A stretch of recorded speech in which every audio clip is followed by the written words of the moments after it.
Good morning, students. I am Ruchika Sharma from Cambridge International School, Dasua. As you know, I am going to teach you geography. I hope you all are studying very hard as you know online quiz are about to start. So keep revising and keep hard working. Now, as we know that we had started chapter 3 of your curriculum, that is drainage.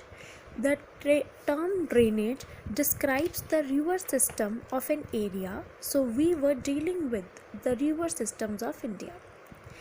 We had already studied two parts of this chapter. Now let's revise what we have done in part 2. First of all, we did drainage patterns. There are total 4 drainage patterns. The streams within a drainage basin form certain patterns depending on the slope of land, underlying rock structure, as well as the climatic conditions of the area. These are dendritic, trellis, rectangular, and radial patterns. The dendritic patterns develops when the river channels follows the slope of the terrain. Its tributaries resembles the branches of a tree, while trunk resembles the main river. Second we had done is the trellis pattern. A river joined by its tributaries at approximately right angles develops a trellis pattern. Next, a rectangular drainage pattern is quite similar with trellis pattern, as its tributaries also join the main rivers at almost right angles. But there is a difference between two, that in the rectangular pattern the streams are more closely spaced than in the trellis pattern, and these are developed in those areas where the joints in the rock structure form a rectangular pattern. The last but not the least, we had done the radial drainage pattern. In this pattern, the streams radiate or flow in different directions from a central peak. So this was all about the drainage pattern. Then we had started learning about Himalayan rivers. We had studied the main features of Himalayan rivers, and we had covered one river system of Himalayas, that is the Indus River system. Let's go through the movement of Indus River system first.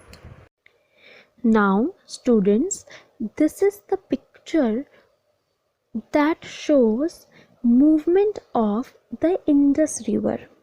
See, if we look at the place where Tibet is written, then this is the place from where the Indus River originates, and flowing to the west it enters India in the state of Jammu and Kashmir, and basically Ladakh district of Jammu and Kashmir. You can see 3 blue lines are shown that indicates Satluj, Beas, Jhelum and other tributaries of river Indus. And from Jammu and Kashmir only it enters into Pakistan, reaching to Karachi and then flowing into the Arabian Sea. This is the whole movement of river Indus shown in the picture. Have a moment to look at the movement.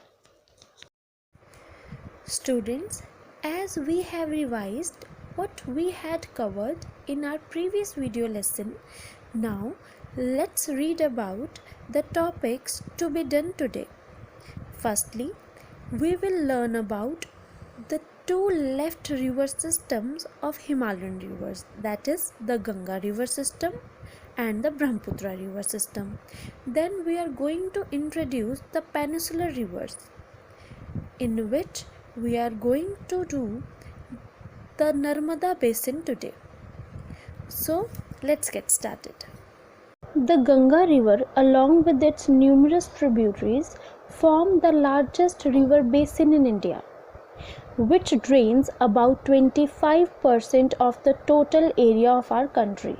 The floodplains in the Ganga River basin are the Granary House of India, which supports the largest concentration of human population. The total area of the Ganga River basin is shared by Uttarakhand, Uttar Pradesh, Himachal Pradesh, Haryana, Union Territory of Delhi, Rajasthan, Bihar, Jharkhand, West Bengal, Madhya Pradesh and Chhattisgarh. Now let's understand the movement of the Ganga river system. The headwaters of the Ganga, called the Bhagirathi, is fed by the Gangotri glacier and joined by Alaknanda at Devprag in Uttarakhand. At Haridwar, the Ganga emerges from the mountains on to the plains. Therefore, when Ganga originates as Bhagirathi river from Gangotri glacier in Uttarkashi district of Uttarakhand, the Alaknanda river joins the Bhagirathi river at Devparag.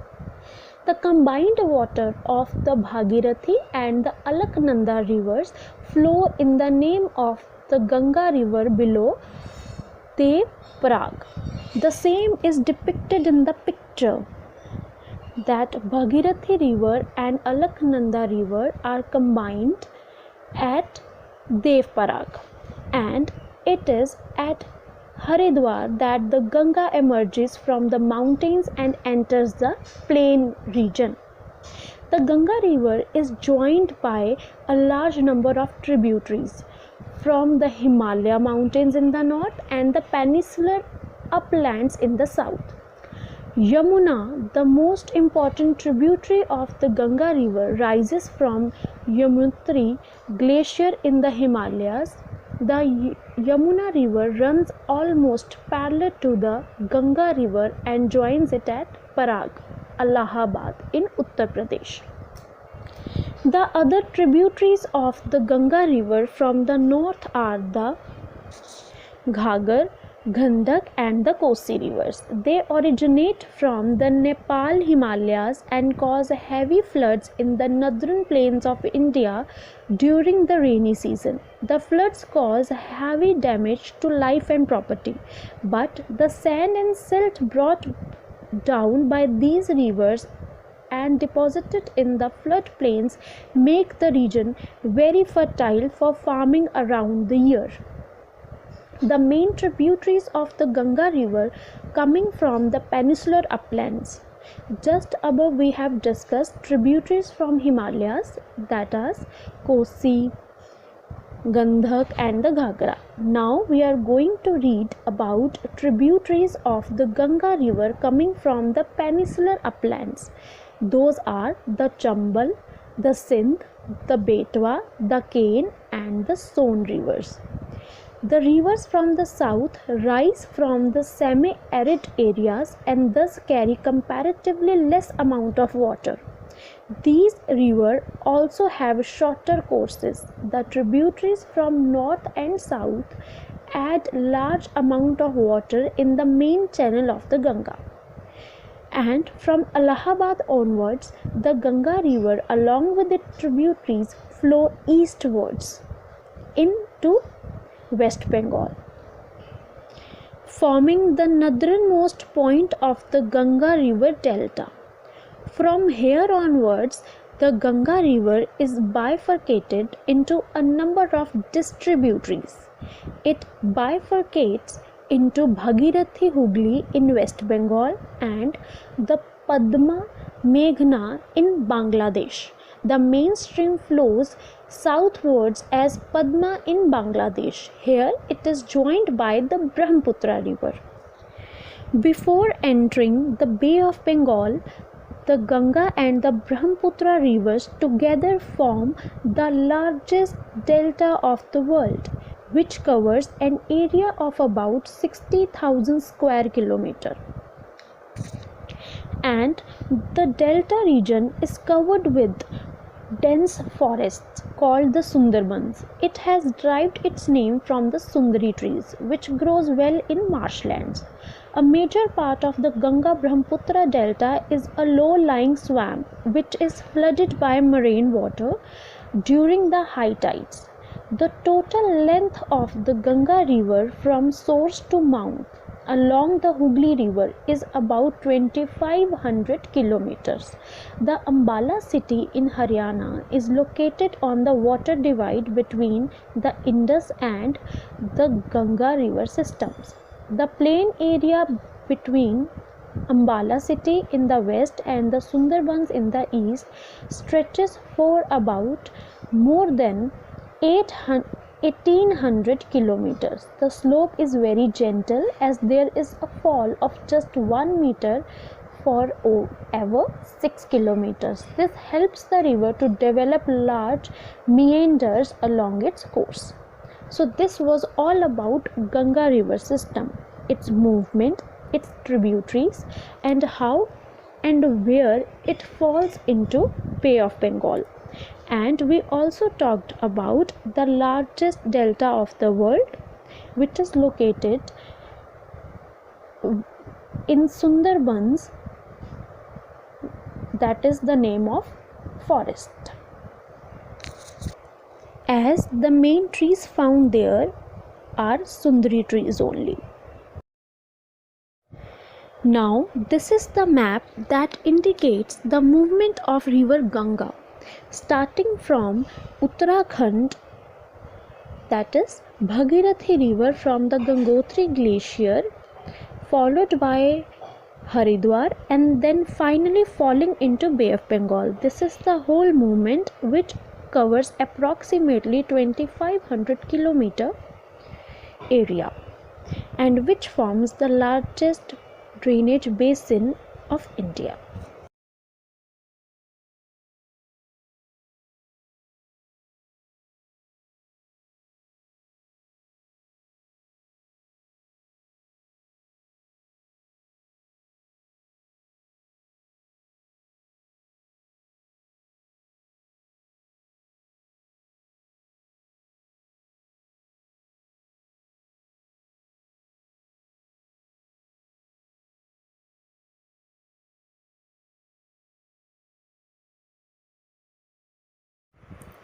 Students, as we have covered and completed two river system of Himalayan rivers, that is the Indus river system and the Ganga river system. Now let's start the third and the last river system in Himalayan rivers, that is the Brahmaputra river. The Brahmaputra river, meaning the son of Brahma, rises from a glacier in Kailash range of the Himalayas. This place is towards the east of Mansarovar Lake. The source of the Brahmaputra river is about 150 km away from the source of the Indus river and only 35 km away from the source of Satluj river. Both Indus and Satluj rivers flow westwards while the Brahmaputra river flows eastwards from this direction. Students, you can see that source of Indus and Brahmaputra river system are same, that is the Mansarovar lake, but the only difference is while Indus river flow westwards, on the other hand Brahmaputra river flows eastwards.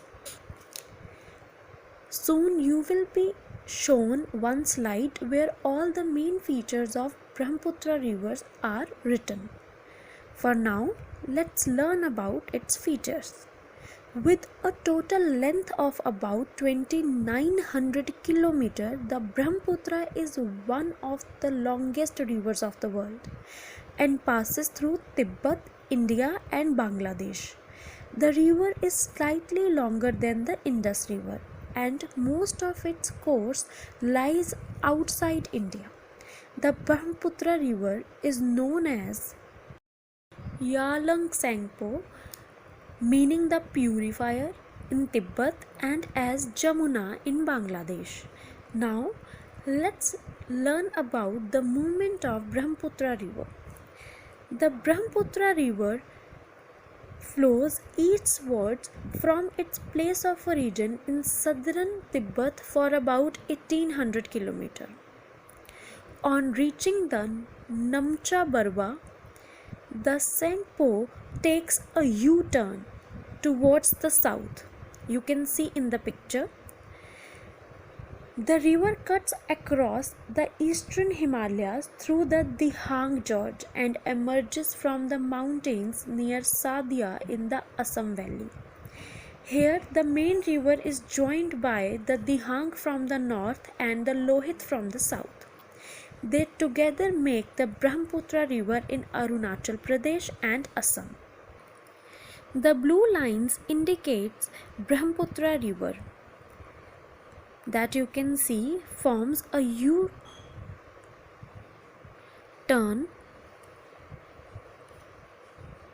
and enters India in Arunachal Pradesh through a gorge. Here it is called the Dihang and it is joined by the Dihang, the Lohit and many other tributaries to form the Brahmaputra in Assam. The Brahmaputra river flows in the Assam Valley for a distance of about 720 km. Here, a large number of tributaries join the main river from north as well as from south. Tibet is a cold and dry region. Thus, the river has less water and also less silt. But in India, it passes through a region of heavy rainfall.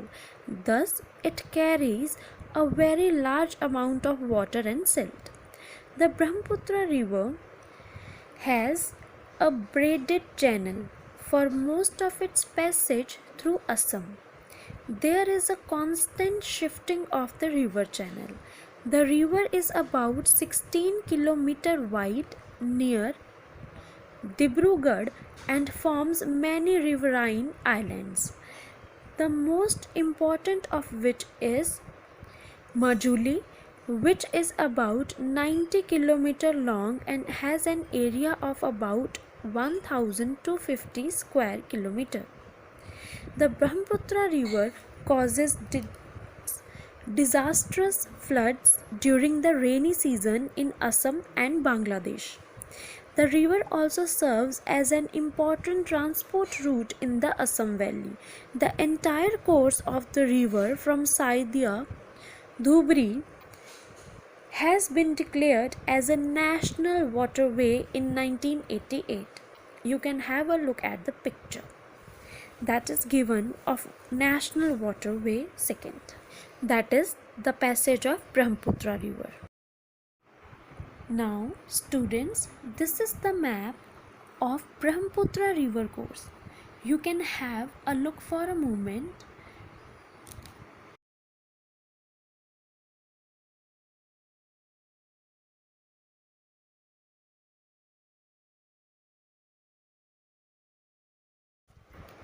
As I told you, this is the slide where all the main features of Brahmaputra river are written. The first, the source of Brahmaputra river, that is, the Brahmaputra river rises in Tibet east of Mansarovar as against Tibet west of Mansarovar, Indus river, and it flows eastward parallel to the Himalayas. On reaching the Namcha Barwa, it takes a U-turn and enters India in Arunachal Pradesh through a gorge, and its main tributaries are Lohit and Dihang.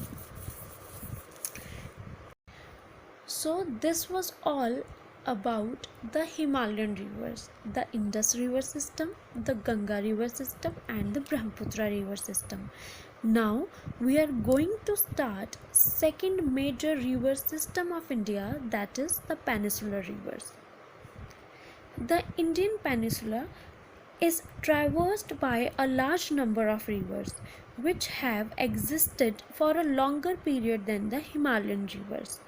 Most of the peninsular rivers have reached a mature stage of development, particularly in the lower parts of their valleys. These rivers have broad and shallow valleys with low or no meanders. They have almost fixed courses. The Western Ghats is the main water divide in the peninsular India. Most of the river originate from the eastern slopes of the Western Ghats and flow eastwards and fall into the Bay of Bengal. While there are west flowing rivers of peninsular India too. There are in total 6 rivers or 6 basins that we are going to study under the heading of peninsular rivers. These are the Mahanadi River Basin, the Godavari River Basin, the Krishna River Basin, the Kaveri River Basin, the Narmada River Basin, and the last but not the least, the Tapi River Basin. So students, you can see in the map that there are various rivers in peninsular rivers that are flowing eastwards and westwards. Therefore, you can categorize the rivers of peninsular into two categories: east flowing rivers and west flowing rivers. The east flowing rivers of the peninsular India are the Mahanadi, the Godavari, the Krishna and the Kaveri rivers. And the west flowing rivers of the peninsular India are the Narmada, the Tapi and the numerous small streams originating from the western side of the Western Ghats. They flow into the Arabian Sea. These rivers are much smaller than those of the Himalayan rivers. Now, let's study one important river basin of peninsular rivers, that is the Narmada River Basin. The Narmada River is the largest of all the west flowing rivers of the peninsular India. It originates from the Amarkantak Plateau in the Shahdol district of Madhya Pradesh. The Narmada River flows westwards through a rift valley between the Vindhya range in the north and the Satpura range in the south. The total length of the Narmada River from Amarkantak to the Gulf of Khambhat is about 1300 km. The Narmada River forms a picture Q George in the Marble Rocks and the Dhuandhar waterfall near Jabalpur. Actually, on its way to the sea, the Narmada creates many picturesque locations. The Marble Rocks near Jabalpur, where the Narmada River flows through a deep gorge, and Dhuandhar Falls, where the Narmada plunges over steep rocks, are some of the notable ones. Beyond Jabalpur, the Narmada River flows in a narrow basin and forms a few rapids. Most of the tributaries of the Narmada River are short and they join the main stream at almost right angles. The Narmada River basin includes parts of Madhya Pradesh and Gujarat. A giant Sardar Sarovar project is being commissioned over the Narmada River, which will provide water for irrigating the farmland and generate about 1500 megawatt of hydroelectricity. Students, now let's recapitulate what we have learned today. The first topic that we had done today is the Ganga River Basin, in which we learnt about the main tributaries of Ganga River and the movement. That from Bhagirathi River, Ganga River originates in Uttarakashi and the combined water of the Bhagirathi and the Alaknanda rivers flow in the name of Ganga river below Devprayag. At Haridwar, the Ganga river emerges from the mountains and enters the plain. And before entering the Bay of Bengal, Ganga and the Brahmaputra river together form the largest delta of the world. The delta region is covered with dense forests called the Sundarbans. After Ganga river system, we had done the Brahmaputra river system. Brahmaputra originates from Kailash range near Mansarovar lake. With a total length of about 2900 km, the Brahmaputra is one of the longest rivers of the world and passes through Tibet, India and Bangladesh. Dihang and Lohit are its main tributaries. Tibet is a cold and dry area, thus the river has less water and also less silt, but in India it passes through a region of heavy rainfall, thus it carries a large amount of water and silt here. Then we had started the peninsular rivers, through which we can understand that there are two groups of peninsular rivers, that is east flowing rivers and west flowing rivers.